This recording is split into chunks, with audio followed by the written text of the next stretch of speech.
히브리서 12장 12절부터 14절의 말씀입니다. 그러므로 피곤한 손과 연약한 무릎을 일으켜 세우고 너희 발을 위하여 곧은 길을 만들어 저는 다리로 하여금 어그러지지 않고 고침을 받게 하라. 모든 사람으로 더불어 화평함과 거룩함을 쫓으라.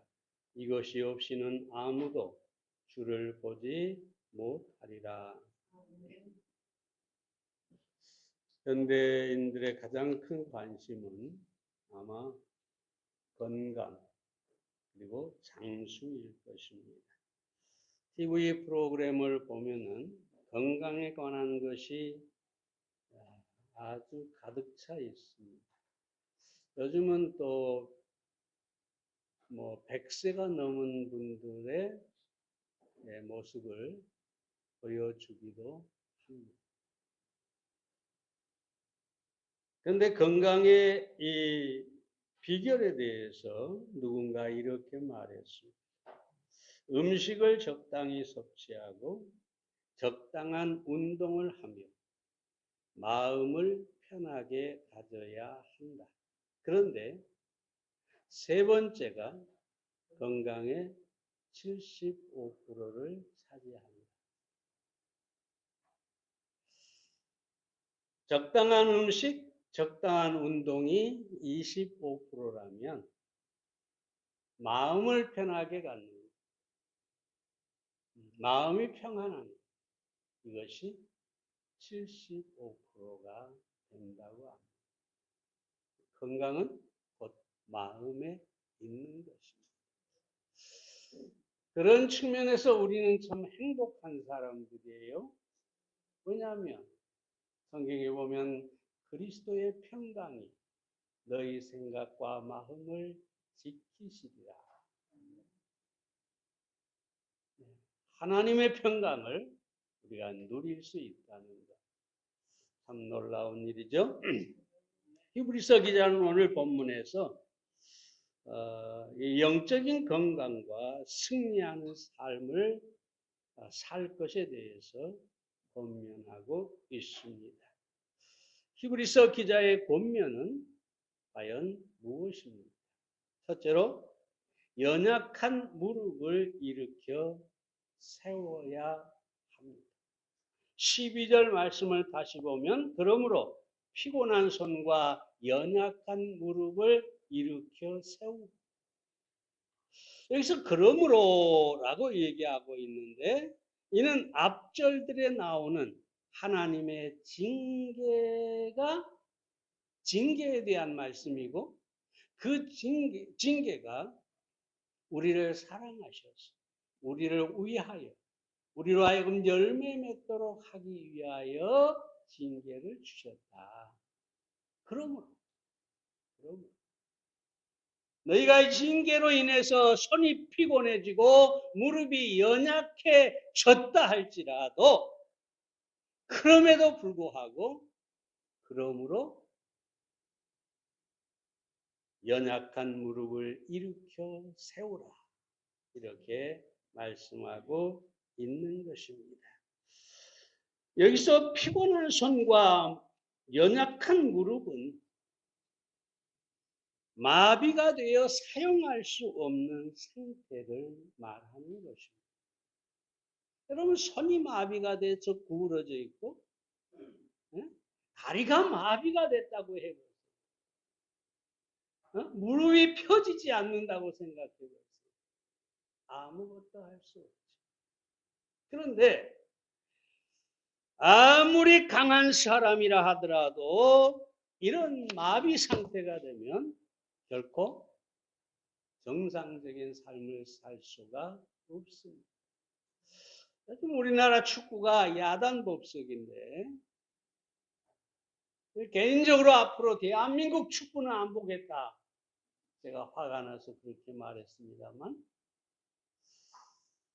근데 우리 손흥민 선수는 꼭 봐야 되겠다 그랬는데 손흥민이가 어젯밤에 졌다니,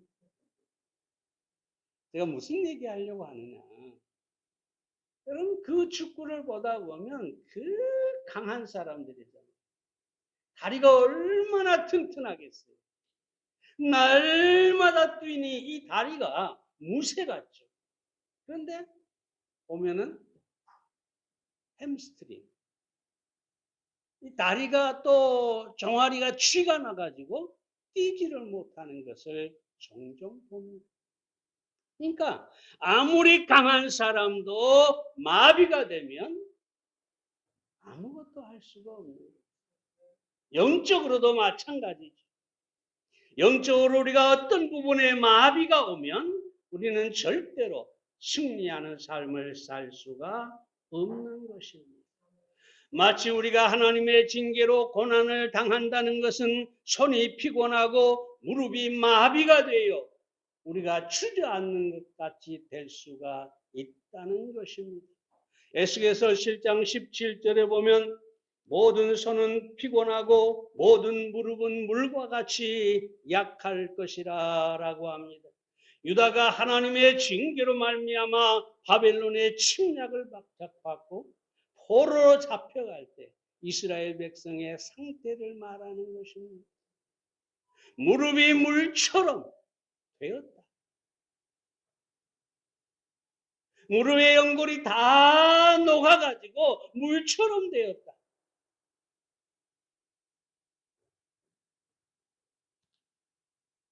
완전한 절망 상태를 말하는 거죠. 그런데 이 히브리서 기자는 하나님의 징계로 우리가 절망적인 상황에 처했다 할지라도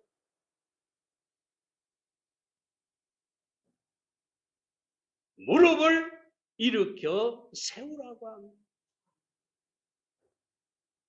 우리의 손을 힘있게 하라고 합니다. 그럼 무엇으로 우리가 힘있게 할까요? 무엇으로 무릎을 일으켜 세울까요?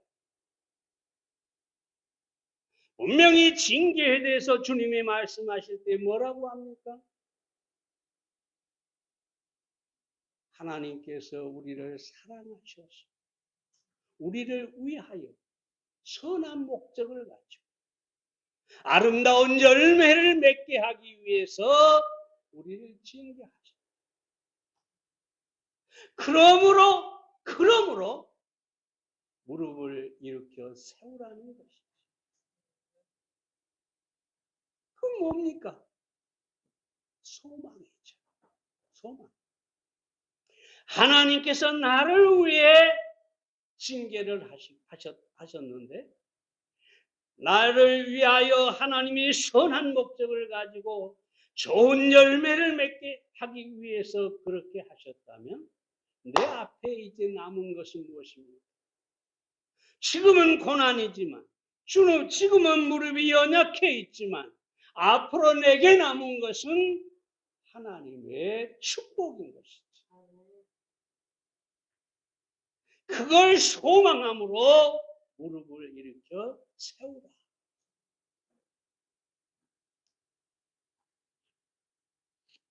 헬렌 스타이너 라이스가 쓴 날개 없는 새라는 글이 있죠. 제가 한 번쯤 말씀드렸을 것입니다.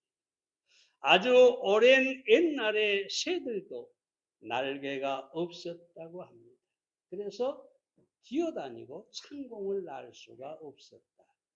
그건 사실이 아니고 하나님은 처음부터 날개를 창조하셨죠. 이 헬렌 스타이너 라이스가 쓴 글에 그렇게 되어 있다 이거죠. 그런데 어느 날 그 새들에게 두 날개를 달아주었어요. 그러면서 이렇게 말씀했다고 하죠. 지금은 무겁지만 이 짐을 벗어버리지 않고 잘 견디면 하늘을 날 날이 올 것이다. 새들은 그 날개의 무거운 짐을 처음에는 불평했지만 나중에 자꾸 그 날개를 움직이다 보니까 오늘 하늘에 떠 있는 자신을 발견하게 되었다는 것입니다. 참으로. 제가 예전에 뭡니까? 외화 묵상집 책을 냈는데 제목이 뭡니까? 고난은 하늘을 날게 한다. 이 글을 보고 한 게 아닌데 제목을 참 잘 지은 거예요. 어떤 사모님은 딱 누워있다가 책꽂이에 고난은 하늘을 날게 한다. 이 제목만 봐도 눈물이 쫙 흘러나오고 참 잘 지은 것 같죠. 아무도 아멘을 안 하시네. 잘 지었죠? 네. 고난, 시련, 이것이 하나님의 징계든 그렇지 않는 고난이든 중요한 것은 그 고난을 통과하게 되면 우리는 하늘을 나는 축복을 갖게 된다는 것입니다. 플루타크라는 사람이 이렇게 얘기하죠. 불행을 견디는 방식을 보면 그 사람의 됨됨이를 알 수 있다. 고난을 어떻게 견디느냐? 소망을 가지고 그 고난을 능히 감당하며 잘 통과하느냐? 아니면은 아무 소망이 없다. 나는 끝났다. 나는 이제 죽었다. 나는 망했다. 그런 태도로 고난을 맞이하는 사람은 아무것도 이룰 수가 없다는 것입니다. 그러므로 사랑하는 여러분, 우리는 이 고난을 당할 때 하나님께서 우리에게 말씀하신 그 약속들을 소망으로 삼아야 할 것입니다.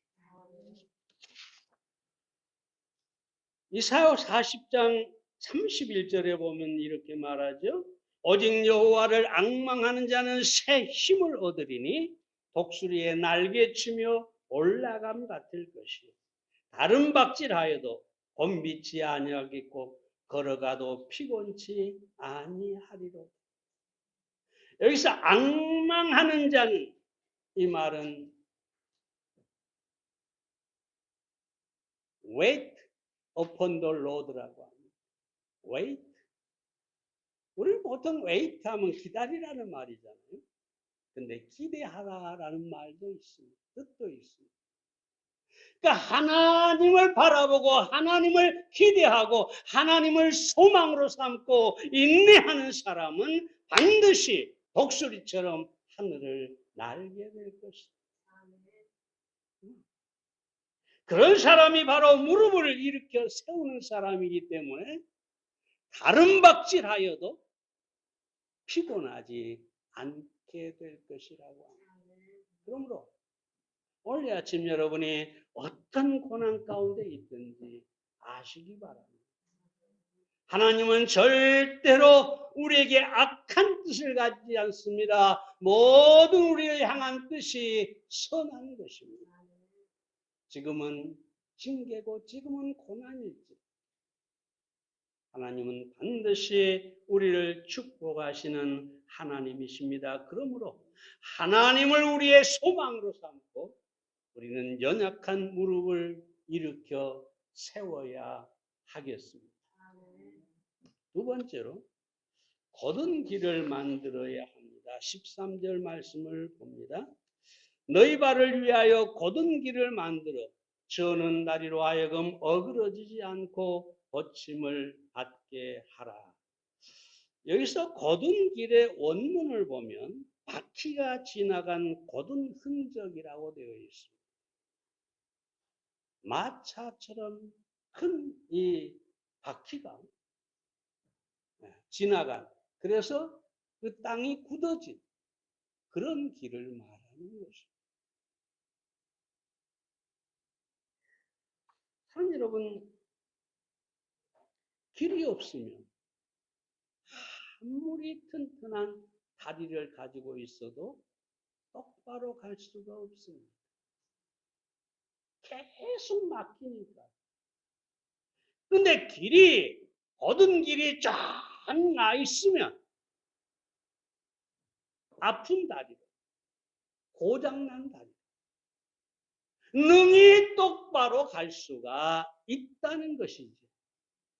그래서 거둔 길을 만들라고 하는 것입니다. 사랑 여러분이 거둔 길은 무엇일까요? 바로 하나님의 뜻 가운데서 하나님이 우리에게 주신 사명 또는 목표를 갖고 가는 것이 거둔 길입니다.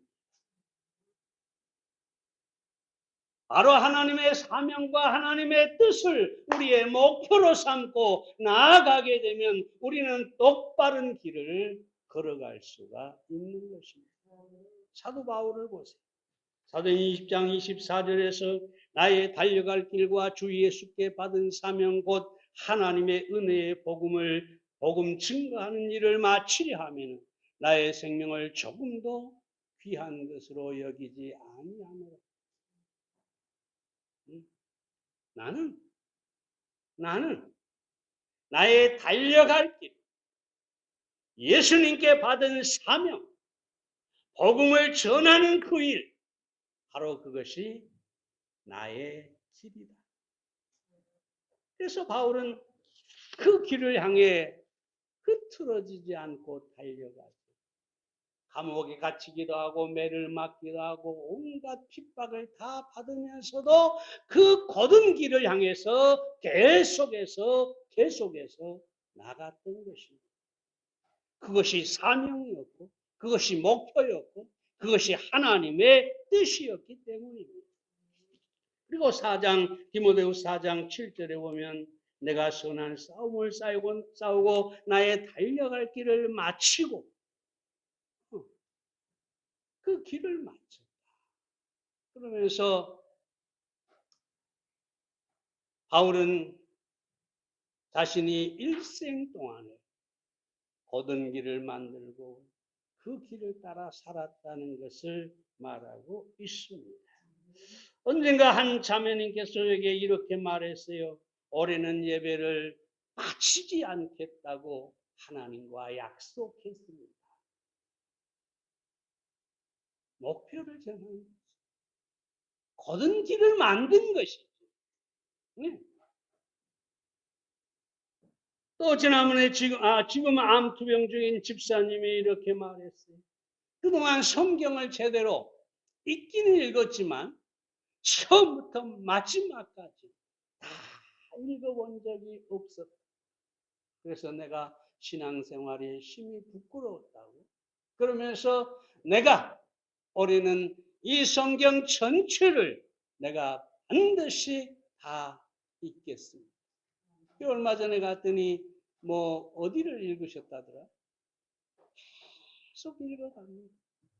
그게 바로 거둔 길이죠. 목표를 정한 것이죠.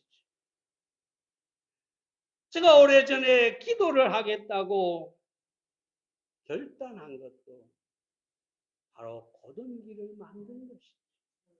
물론 그전에도 기도했습니다. 그러나 정말로 이제부터 중보 기도에 내 인생을 걸겠다. 이런 각오로 거둔 길을 만들었어요. 가끔 피곤하기도 하고 때로 응답이 더딜 때 회의가 들기도 합니다. 그렇지만 기도하면서 또 기도를 합니다. 뭐라고 하느냐? 하나님, 내가 죽는 순간까지 이 기도를 멈추지 않게 해주시옵소서. 거둔 길을 정한 것이죠, 이것이. 여러분의 신앙생활 속에서도 매일 거둔 길을 정하고 그 목표를 향해서 나아가는 여러분들이 되시기를 바랍니다. 다음으로 어그러지지 않게 고침을 받아야 한다고 합니다. 여기서 어그러지다라는 말은 접촉 부분에서 떼어내다. 다시 말하면 신체의 일부가 절단이 되거나 골절이 되거나 하는 것을 말합니다. 여러분 다리가 빠지거나 탈골이 되거나 팔이 빠지면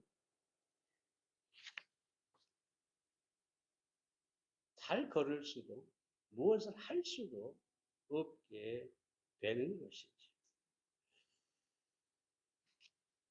하나님의 뜻이 곧은 길이라고 한다면 그 길을 잘 걷는 것, 그것은 믿음입니다.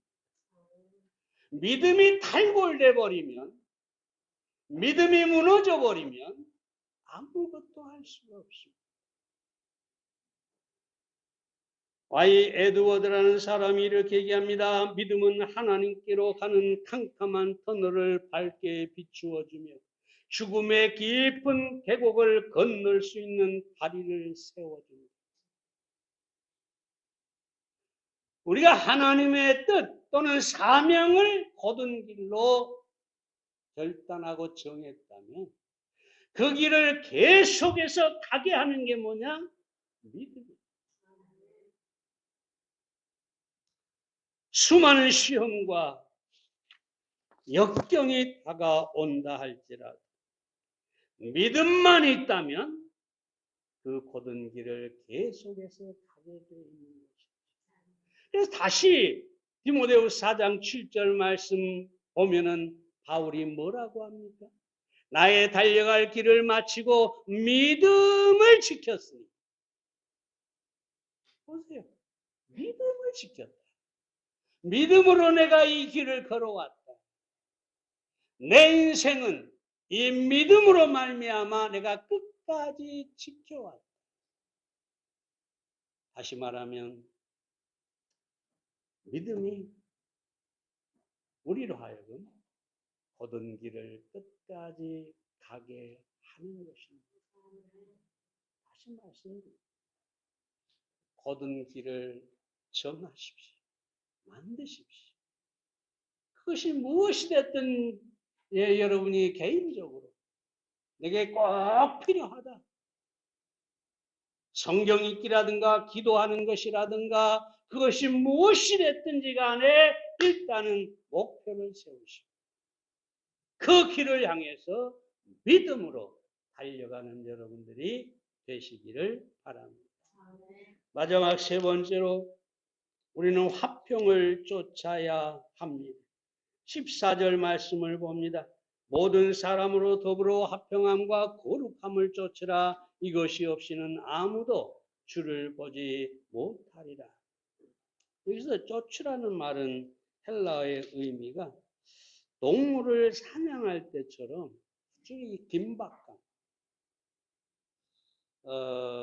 긴박감을 가지고 최선을 다해서 쫓아가라. 그런 뜻입니다. 여러분 동물을 사냥할 때 그냥 소풍 가는 사람처럼 어떤 긴장감도 없이 최선을 다하는 것도 없이 그냥 멀뚱멀뚱 보면서 사냥감을 쫓아가면 어떻게 되겠어요? 사냥감을 놓칠 수밖에 없죠.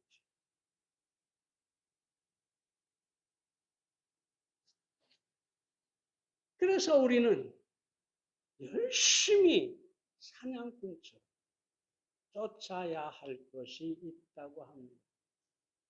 먼저 모든 사람과 더불어 화평을 쫓아가. 화평을 쫓아가. 사냥꾼이 사냥감을 쫓아가듯이 화평을 쫓아가라.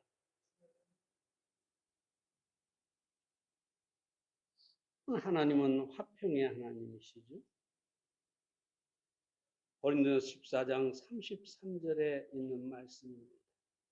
또한 예수님께서 세상에 오셔서 이루신 일이 뭐냐? 화평입니다. 골로새서 1장 20절에 보면 십자가의 피로 화평을 이루셨다. 여러분 여기 잘 보세요. 화평을 위하여 십자가를 지셨다. 화평을 위해서 십자가에서 피를 흘리셨다. 그렇다면 무엇입니까? 예수님이 십자가를 지고 피를 흘릴 만큼 화평은 가치가 있는 것이다.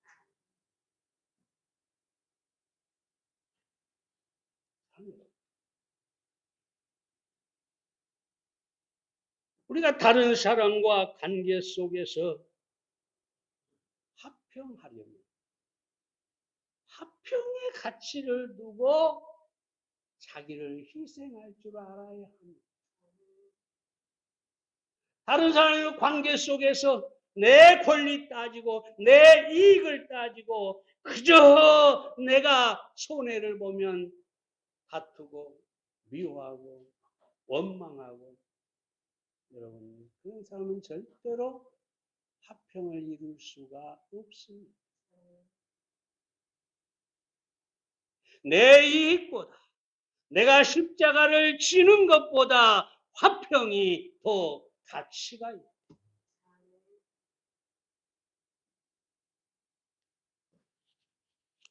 이 화평의 가치를 넣을 때 우리는 다른 사람과의 다툼과 싸움보다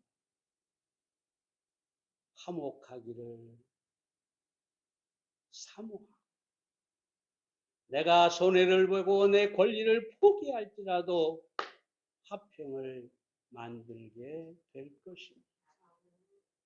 뿐만 아니라 이 화평을 쫓으려면 우리는 겸손해야 합니다. 바울은 빌립보서 2장 3절에서 나보다 남을 낮게 여기고라고 합니다. 남을 나보다 낮게 여기고. 제가 하나님 앞에 계속 마지막에 저를 위해서 기도하는 게 있는데, 그게 뭐냐?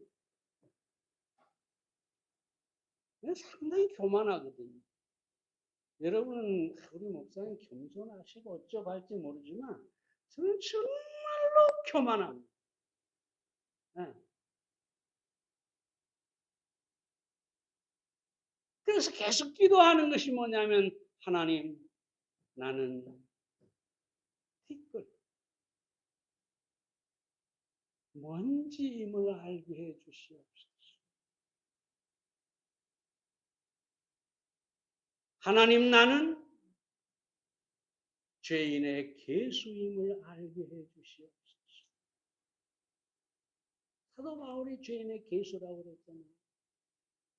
근데 사도 바울은 나보다 훨씬 훌륭한 분인데 나는 더 죄인의 개수죠.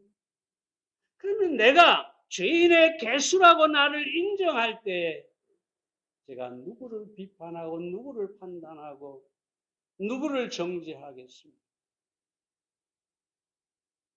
내가 먼지라고 생각할 때 나는 아무것도 아니고 모든 것이 하나님의 은혜인데,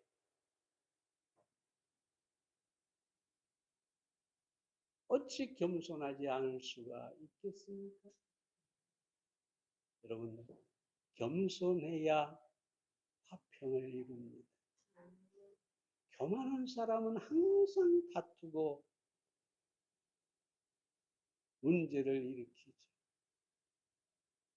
겸손한 사람이 있는 곳에 화평이 있고 겸손한 곳에 천국이 이루어지는 것입니다.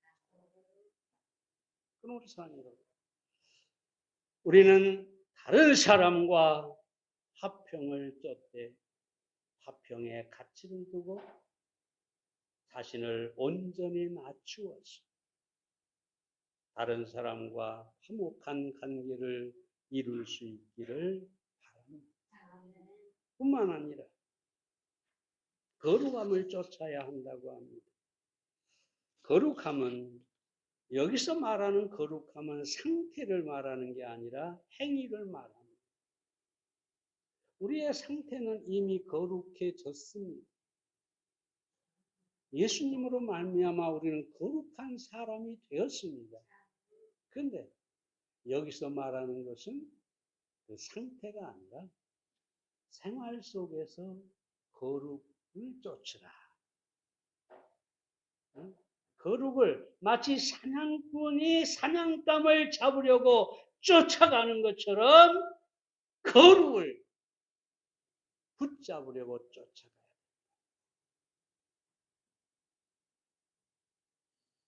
합니다. 우리 자신이 거룩함을 쫓을 때 세상의 모든 것으로부터 자신을 구별할 수가 있게 될 것입니다. 무슨 말이냐면 사냥꾼이 토끼를 쫓아갑니다. 토끼를 열심히 쫓아가는데 옆에 진달래도 펴 있고 그 옆에 또 다른 멋있는 나무도 있고 온갖 것들이 가득합니다. 근데 토끼를 쫓아가는 사냥꾼에게는 그것이 전혀 보이지 않습니다. 우리가 거룩함을 쫓아가면 세상에 아무리 화려한 것들 우리 눈에 들어오지 않습니다. 그래서 우리는 거룩함을 쫓고 세상으로부터 구별된 삶을 살아야 하는 것입니다. 누군가 우리를 바라보면서 아 정말 저 사람은 그리스도인이구나. 나도 저런 사람이면 나도 예수님을 믿고 싶다.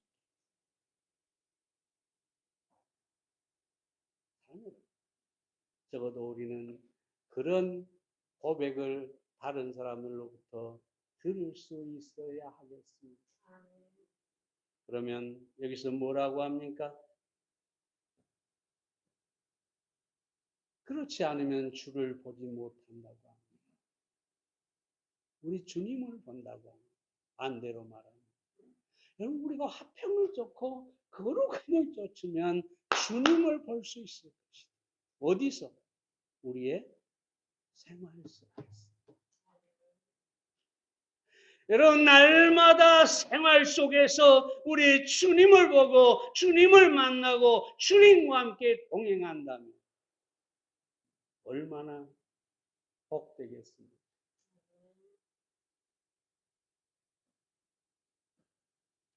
그러므로 우리는 화평과 거룩함을 쫓는 진정한 그리스도인들이 되어야 하겠습니다. 기도하겠습니다.